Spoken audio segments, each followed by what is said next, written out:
Next topic is some properties of divisibility. A, B, C, D are integers, and first theorem is what? If A divides to B, then we have to show A divides to Bx. Then A divides to B and A divides to C. Then A divides to B plus C. Also A divides to Bx plus Cy for x and y, for in x and y belongs to Z.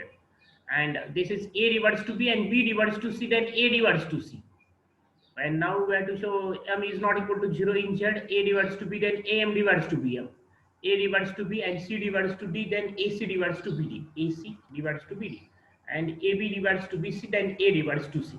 So the proof of the first, that A divides to B, then we have to show A divides to Bx. So what is given? A divides to B. So what is its meaning?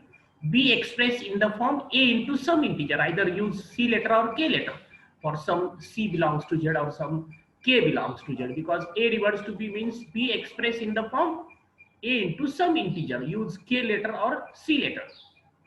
Then we have to show A divides to Bx.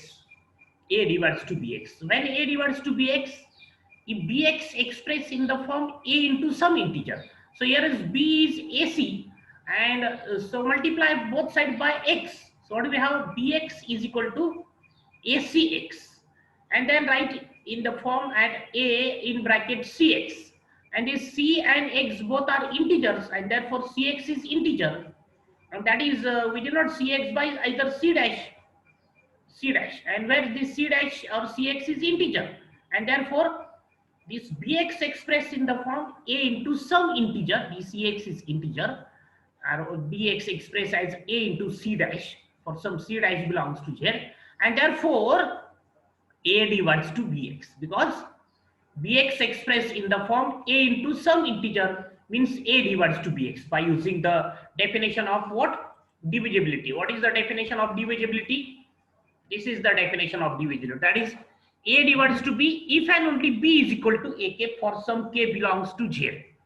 That is, if B is equal to AK, that is, if B expressed in the form A into some integer, it means that A divides to B. This is two-way statement.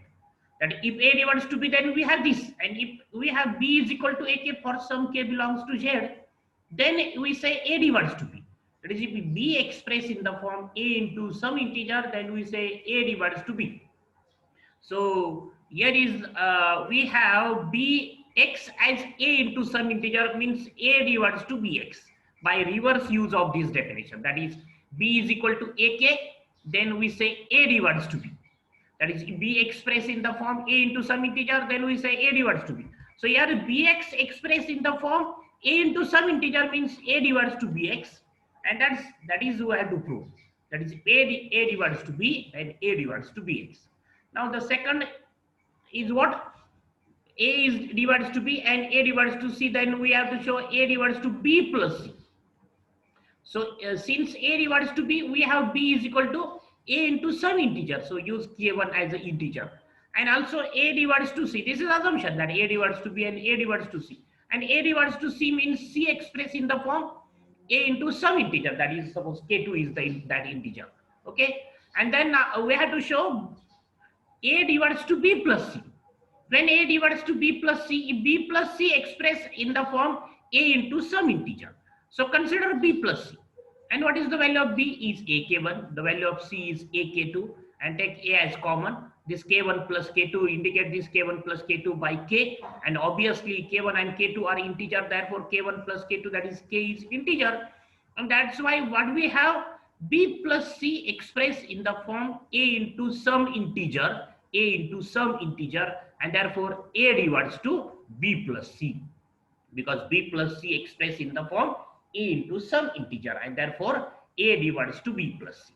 Okay. Well, we can also show that if A divides to B and A divides to C, then A divides to B minus C. Obviously, very simple.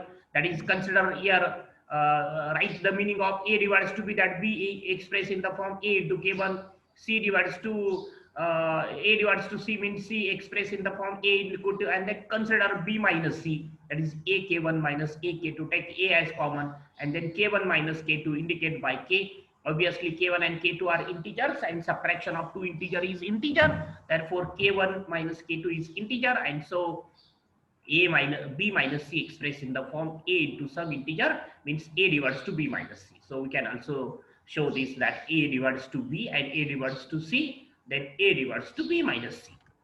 Now we have to show this second sentence, that that is what, if a divides to b and a divides to c, then a divides to bx plus c, where x and y are integers. So again write the meaning of a divides to b means a divides to b means b expressed in the form a k1, and a divides to c means c expressed in the form a into k2 for some k2 belongs to z. And then consider, instead of this b plus c, consider bx plus c, ax plus by. Consider ax plus by, or we can use the number one theorem to prove this sentence, that a divides to bx plus c. Or consider bx plus cy, like this b plus c. Consider bx plus cy. What is the value of bx plus cy? Bx plus cy. Substitute b as ak1 and substitute c as ak2, and therefore, and take a as common. So what do we have in bracket? k1x plus k2y, and indicate this k1x plus k2y by k. Obviously this k1x plus k2y is the integer, because all k1 k2 x y are integers, and addition and multiplication of integer is integer. And then what do we have? Bx plus cy expressed in the form a into some integer means a divides to bx plus cy. Okay. Or another proof is what?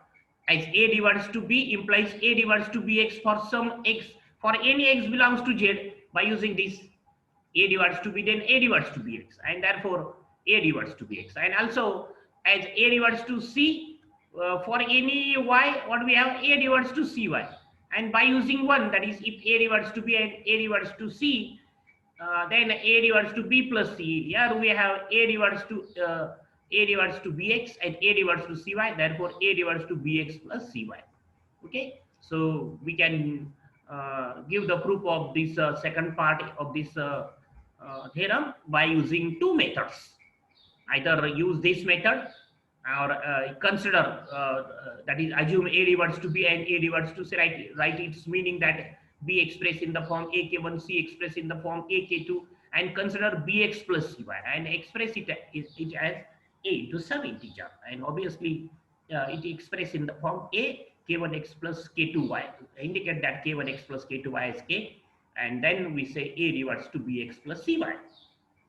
And also we can show that if a divides to b and a divides to c, then a divides to bx minus cy.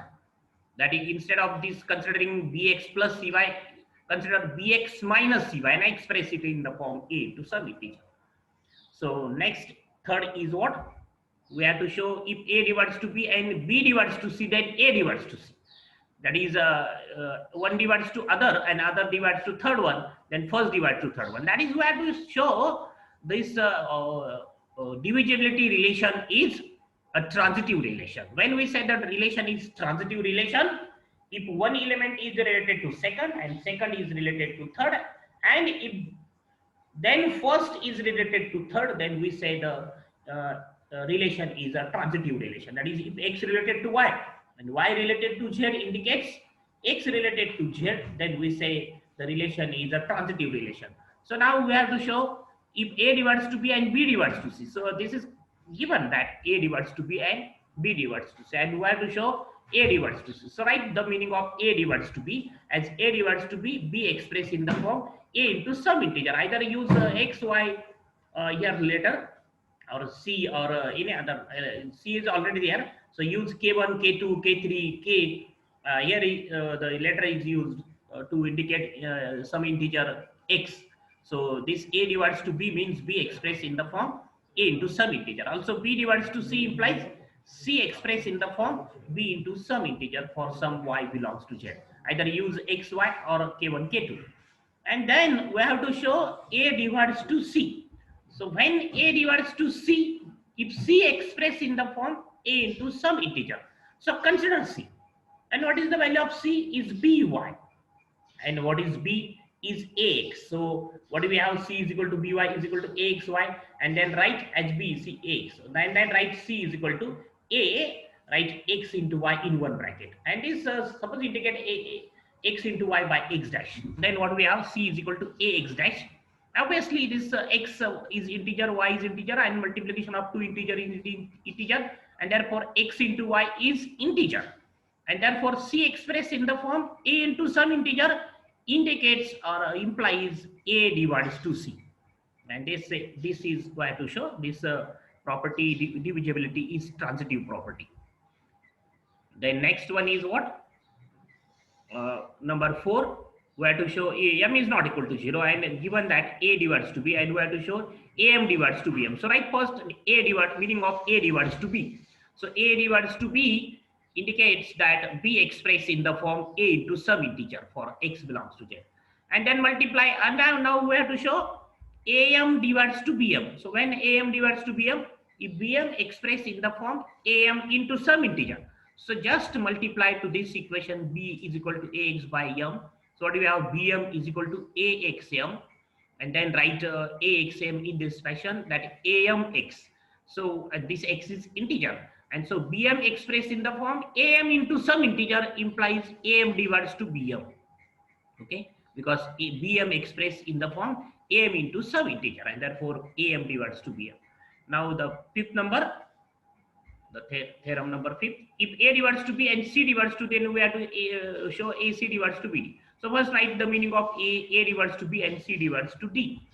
So a divides to b means b expressed in the form a into some integer for some x belongs to z, and c divides to d means d expressed in the form some c into some integer for some y belongs to z. And now we have to show, AC divides to BD. When AC divides to BD, if BD expressed in the form AC into some integer, so consider BD, and what is the value of B is AX, what is the value of D, CY, and so write this AX plus CY in this fashion, AC into X into Y, and obviously this suppose this X into Y is K, then it is integer because X and Y are integers, and multiplication of two integer is integer, means this K is integer, and therefore BD expressed in the form AC into some integer implies therefore AC divides to BD. Okay, and that is we have to show that AC divides to BD. And then the last one is what, if AB divides to BC, then we have to show A divides to C. So first write the meaning of AB divides to BC. What is the meaning of AB divides to BC? That AB divides to BC, we have this BC expressed in the form AB into some integer. So for integer, use the letter X or K or K1. Then BC expressed in the form AB into some integer. And then what is given? Now here is AC is equal to BC. AC divides to BC. Therefore, BC expressed in the form AB into X for some X belongs to Z. And then cancel this B of both sides. So what do we have? BC is equal to, right, this is B, as AB is not equal to 0 also, because AB is the divisor, and divisor is always not equal to 0, means B is not equal to 0, and cancel this B of both sides, and then what do you have? C is equal to AX. C is equal to AX, and therefore C expressed in the form A into some integer implies A divides to C, which shows that A divides to C. Okay, so just cancel the B of both sides. For that, B is not equal to 0. Required B is not equal to 0, as AB is not equal to 0 because AB is divisor. AB is not equal to 0 and implies B is not equal to 0. Okay, so just cancel B of both sides, and therefore we have this. AB is not equal to 0 means both are A and B are not equal to 0. So when the multiplication of two integer is not equal to 0, if both are not equal to 0, that's why we can cancel this B of both sides. So just write the meaning of AB divides to BC. That's BC expressed in the form AB into X, and just cancel this B. Okay, and therefore we have C is equal to X, and which shows that A divides to C. So next is the Euclid's lemma. It's very important as far as the exam concerned. So what is the question on this theorem? That state and prove Euclid's lemma.